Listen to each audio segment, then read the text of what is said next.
Bueno, después del crecimiento de alrededor del 4% en el 2011 y con el escenario económico global, ¿es posible crecer en este año lo que se establece alrededor de 3-4% en la economía mexicana? Claro, creo que es bastante probable que la economía mexicana crezca en ese intervalo que estiman los analistas como el más probable para el crecimiento económico de nuestro país. Hay buenas noticias que pueden favorecer este escenario. Una de ellas es que durante los últimos 2 a 3 meses los indicadores económicos de nuestro principal socio comercial, que es Estados Unidos, han ido mejorando casi de manera uniforme. El sector agropecuario tuvo un desempeño desfavorable por los elementos climatológicos, pero el resto de los otros dos sectores de la economía mexicana tuvieron un crecimiento más o menos sostenido, el sector servicios y el sector industrial, de manera que junto con el crecimiento o la gradual reanimación que pudiera existir en Estados Unidos en el corto plazo, así como las expectativas de que esa misma economía tendrá un crecimiento razonable durante todo el año, y nuestra propia evolución en la economía mexicana hacen pensar que el crecimiento económico durante este año puede, con una altísima probabilidad, continuar y ubicarse en ese intervalo que usted menciona. Bueno, la situación europea también hay que mencionarlo, de manera por lo menos marginal parece haberse mejorado en las últimas semanas. Ha habido ciertos avances en materia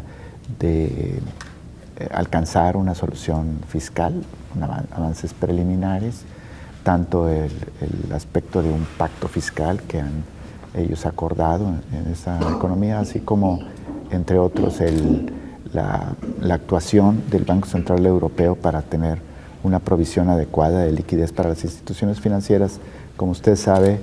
han sido factores que han contribuido a la mayor tranquilidad de los mercados financieros, prácticamente en lo que llevamos de este año y, si acaso, también desde finales del año pasado, ¿no? Bueno, para mantener el crecimiento en cualquier economía, incluida la nuestra, necesitamos que la política macroeconómica que en nuestro país ha sido sana, sólida, se mantenga. Entonces es importante recordar que México necesita que mantenga la estabilidad de los precios, la parte en la que contribuye de manera muy importante el Banco de México, que se mantenga la disciplina fiscal, el equilibrio o el virtual equilibrio de las finanzas públicas, que ha sido otro de los pilares fundamentales para el crecimiento económico de cualquier economía y en particular de la de México. Es importante considerar que para lograr esos crecimientos elevados no podemos depender únicamente de una o dos o tres reformas. Yo creo que hay que hacer un análisis de todos los sectores de la economía y ver todas las oportunidades que tiene la economía para tener una mayor productividad. Dicho esto, y para no caer en una enumeración demasiado limitada, también es cierto que todos sabemos que hay sectores que en particular pudieran tener sectores o mercados que pudieran tener una gran oportunidad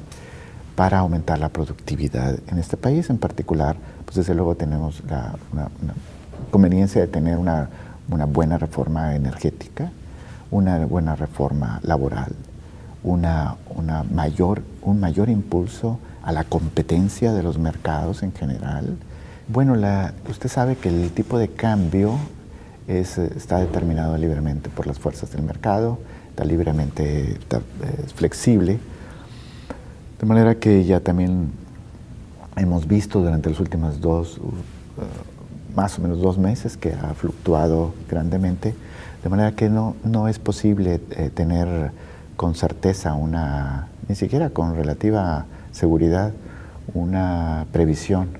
de lo que pudiera ser el tipo de cambio. ¿Del país? Es difícil disasociar el efecto de la inseguridad sobre las cifras macroeconómicas de la producción. también es importante señalar que estos sectores que ordinariamente se asocian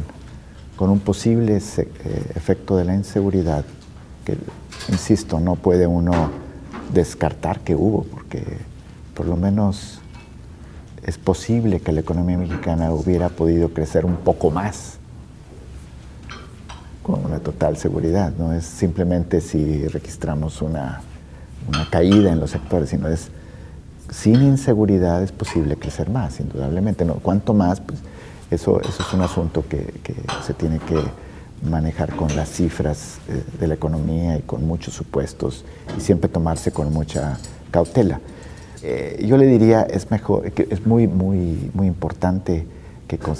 el gobierno continúe, el gobierno federal continúe con esta lucha para abatir la inseguridad, porque pues es por definición que es un mal para la sociedad, que se tiene que erradicar y que de alguna manera, lo que no sabemos es cuál es el grado, pero de alguna manera la economía y las familias y la sociedad pues están padeciendo de ese costo.